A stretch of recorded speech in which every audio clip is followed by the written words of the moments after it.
अस्सलामुअलैकुम beautiful people, welcome back to another video. मैं हूं ईमान उनीब और आप लोग देख रहे हैं मिस्टर इंस्पायर। उम्मीद करती हूँ कि आप सब लोग खैरियत से होंगे और ईमान और सेहत की बेहतरीन हालतों में होंगे। आज की मेरी वीडियो है एक जर्नी, एक ऐसे राइटर की जर्नी जो कि पहले फास्ट लिखती थी, I mean bold dark romance लिखती थी, लेकिन उन्हें अल्लाह ने हिदायत दी और फिर जो है उन्होंने इस चीज से तौबा की और अब माशाल्लाह से उनकी फर्स्ट बुक पब्लिश हो चुकी है जो कि फास्ट नहीं है। मैंने उनसे राब्ता किया और मैंने उनको बोला कि मुझे आपके बारे में बात करनी है, तो उन्होंने जो था जो मुझे लिख के दिया, अपनी ये जर्नी जो मुझे इन्होंने लिख के दी, ये पढ़ते हुए मेरी मतलब मैं हैरान हो गई थी कि वाओ। बट मैं पूरी की पूरी जो है वर्ड टू वर्ड तो आप लोगों को नहीं बताऊंगी, हाँ उसका मुख्तसर सा खुलासा अपने अल्फाजों में बयान करने की कोशिश करूंगी कि किस तरह से उन्होंने ये चीज छोड़ी।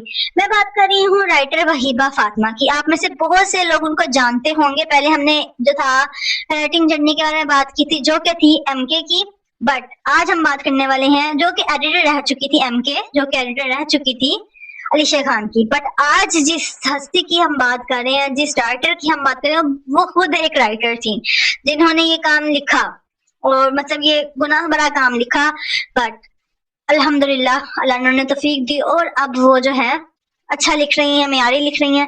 तो चले बात करते हैं वहीबा फातिमा की जर्नी के बारे में।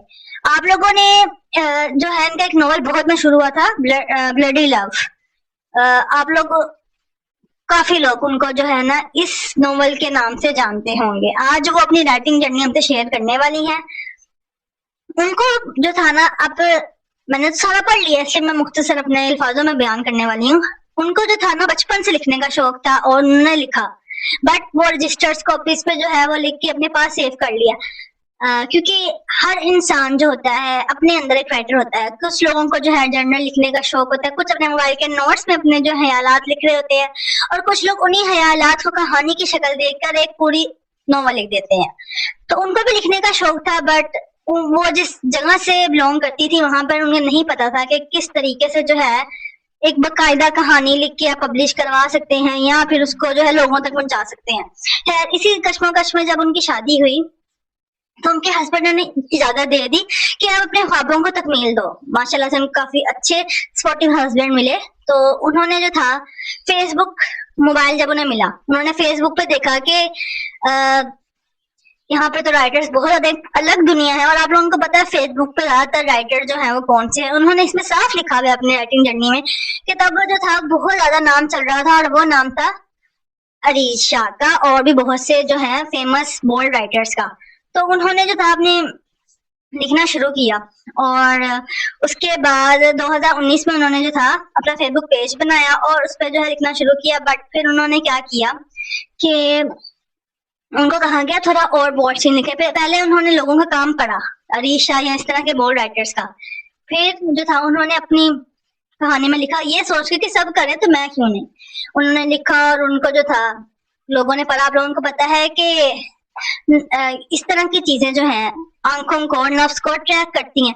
तो फिर उन्होंने जो था लिखना शुरू किया। पहले उनका कम बोल्ड था, फिर लोगों की फरमाइश पर थोड़ा और बोल्ड होता गया और आहिस्ता आहिस्ता वो इस दलदल में फंसती गई। लेकिन वो कहती है कि कहीं अंदर उनको जो था ये चीज उनको जो दिन पे बोझ बनता जा रहा था कि वो शर्मिंदा थी कि वो अपनी लिखी तहरीर अपने जो है फैमिली मेंबर्स को नहीं पढ़ा सकती थी। और इसमें उन्होंने साफ लिखा है कि जो लोग बहुत फख्र से कहते हैं ना बोल्ड लिखने वाले कि भाई हम लोग तो अपने जो है फैमिलीज को इस तरह की नॉवेल्स पढ़ा सकते हैं या बोल्ड रीडर्स जो ये कहते हैं, तो वो कहेंगे एक सफेद झूठ है। ऐसा कुछ भी नहीं होता कि कोई भी इतना मतलब गिरा हुआ नहीं हो सकता कि अपने बच्चों के हाथ में इस तरह की गंदी चीज देखे और फर्क ना पड़े उसको।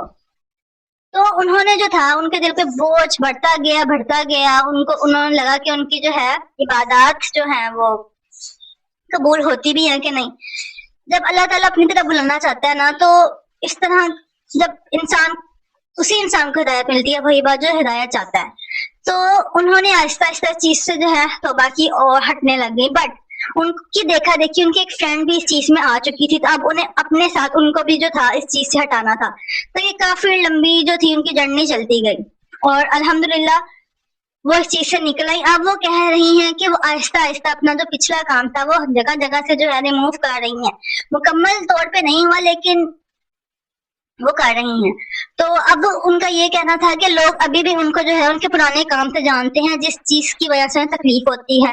अगर मैं आप लोगों को बताऊं, उनका न्यू नॉवल जब पब्लिश होने वाला था तो तब मैं इनको नहीं जानती थी। मैं इनको टू बी ऑनेस्ट मैं इनको सिर्फ एक फहाश निगार की नजर से जानती थी कि ये तो बोर्ड लिखती हैं। इन्होंने मुझे कहा मुझे पीआर भेजेंगी, तो मैंने कहा मैंने नहीं लेना, मैंने इनको ब्लॉक तक कर दिया था। बट वो सारी मिसअंडरस्टैंडिंग दूर हो गई और मैं अपने उस हरकत पे भी शर्मिंदा हूँ। बट अब मैं उनकी जो जर्नी थी आपसे अपने अल्फाजों में शेयर की है। हालांकि जो उन्होंने मुझे लिख के भेजी थी वो काफी ज्यादा मतलब इमोशनल थी और उसमें काफी कुछ जो था ना सीखने का था।